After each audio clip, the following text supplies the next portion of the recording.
Hi, my name is Selena Maisonpierre, and these are my 3 favorite yoga poses that I offer in a little bit of a sequence, but for tight shoulders. So it's going to be great if you sit at a computer all day, or if you just notice that you tend to hold a lot of tension in your shoulders. I've got 3 poses for you. They're going to really open it up and help you just feel sort of more free and available. So let's get started.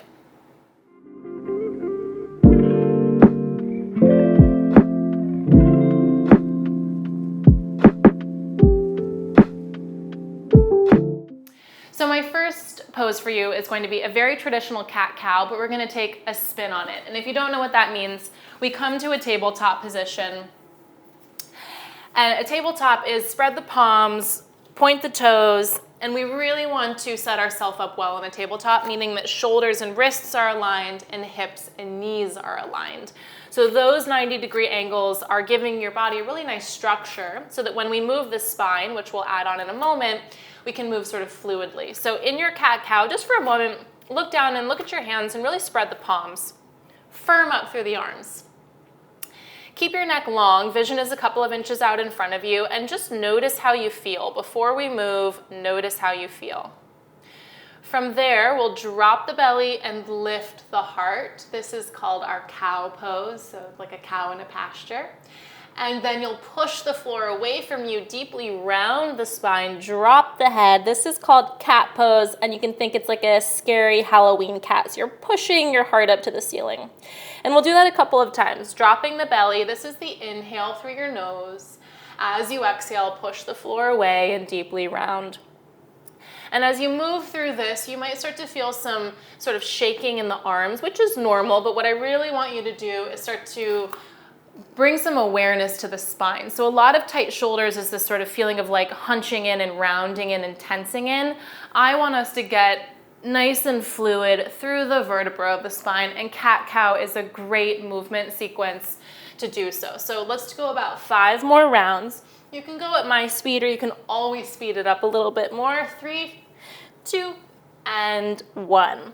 So now we will add on. You're still in your cat-cow, you're still in your tabletop, but we're gonna reach the left arm up and get a nice twist. And from there, you'll take your left hand, thread it all the way underneath the right wrist. So I'm gonna face the other side, but you're threading it all the way down. You can see that my left cheek is on the mat, my hips are over my ankles, and then you'll take your right arm forward. I like to be on fingertips, but you can play around with what feels best for you. And we've got this really nice long spine, and you're trying to soften and open that left shoulder. Keep your head heavy. Feel the length between the tailbone and the crown of the head, and take 3 breaths here. Each exhale again, softening that left shoulder, relaxing in, softening the neck. 1 more breath in. And your exhale, you'll bring your right hand back in front of the face, push into the right palm, reach the left arm all the way up, so you reverse that twist, and then you'll come back into your tabletop, but we're gonna switch it up a little bit. Take your left wrist and flip it around 180 degrees. So now the front of your wrist crease measures up with the front of your yoga mat if you're on a mat, and you get this opening through the left armpit. So if this feels really intense, just take it for a half flip. But if you're in whichever one of those, half flip or full flip, you're going to take some circles around the wrist. And again, if this feels really intense, then I can confirm that you have tight shoulders, because a lot of times a tight wrist is linked to tight shoulders and vice versa. And we're just moving around, we're trying to open up that left collarbone. So this is what it looks like straight on, taking circles around that wrist. Make sure to switch directions and go the other way. And then you'll come back through center. You're gonna flip that left wrist around. Go ahead and give it a little shake, shake, shake. And we're back to where we started. Switching sides. So now it's the right arm that reaches up, you twist up. And then this right hand threads. It's kind of like you're threading the eye of a needle. Right hand threads behind the left wrist. You lower the right shoulder down, and then you crawl your left fingertips forward. And you wanna check in. Make sure that your sitting bones are about over the knees. And here you are, head is relaxed, nice long spine. We'll take 3 breaths. Really exhaling. And you can feel the body relax a little bit deeper with every exhale, so Definitely give yourself the exhale. And then on that end of the third breath, you'll walk your left hand back in front of the face, push into the palm, reach the right arm all the way up. And as you lower the right hand, we're gonna flip the right wrist around again. So now it's the right wrist that flips. And you either go for the half flip or the full flip, and then you're gonna take some circles around that right wrist. And as you're circling, I want you to keep your neck really long, keep the collarbones broad, your clavicle, keep looking out in front of you, metaphorically, that's your future, your potential. Switch directions and stir it the other way. Gorgeous, and then you'll come back through center. You can flip the right wrist around and give it a little shake, shake, shake.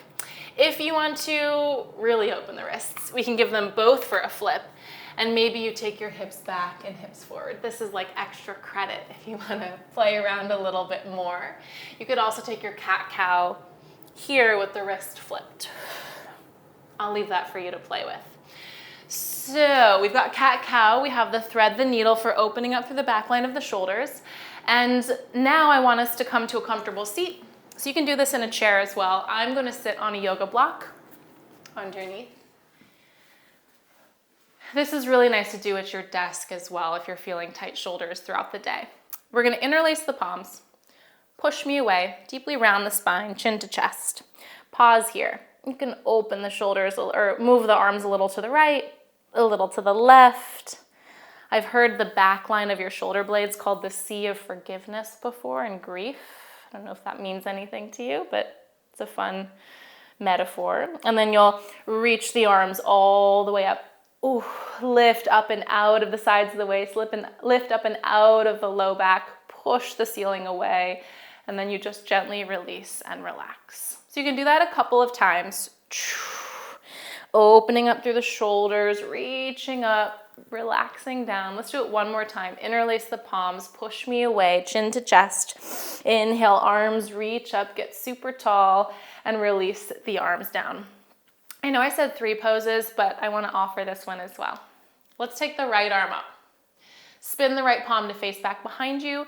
Give yourself a little pat on the back. So what that looks like is about so.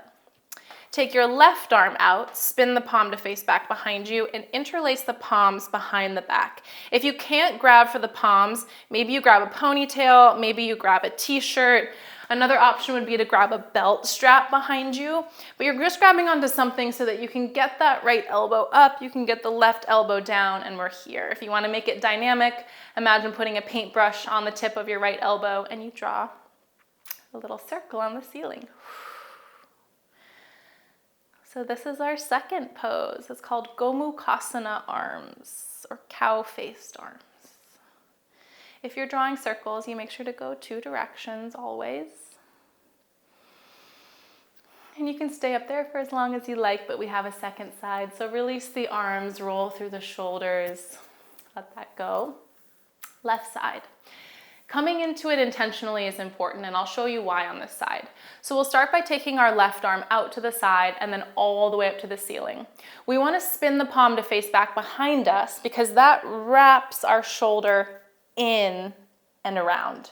If we don't do that, the elbow doesn't bend and we don't get the full sort of opening of the shoulder. So you spin it back, you wrap your armpit in, and then you bend the elbow, give yourself a pat on the back.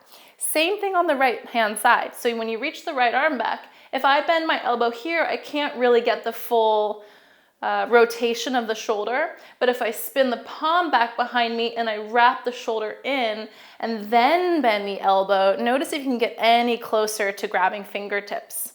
But if you don't grab fingers, it's no worries. You just grab anything that you can get a hold of back there. You might notice differences in the 2 sides. We're lifting up through the left elbow. We're wrapping the right shoulder down and around. And then in our imagination, let's put a paintbrush on the tip of the left elbow again, and you draw maybe 3 circles in one direction and 3 circles in the other direction. 2, and that's 3. And you can just gently unravel the arms, move through the shoulders. Give it a little shake, shake, shake. Let it go. Thank you so much for joining me. My name is Selena Maisonpierre. Those were 3.5, maybe 4 yoga poses for tight shoulders. Make sure to follow along my YouTube channel, Selena Maisonpierre, for more videos similar to that. And I also have lots of resources on my website for movement to mindset as a life coach. See you soon.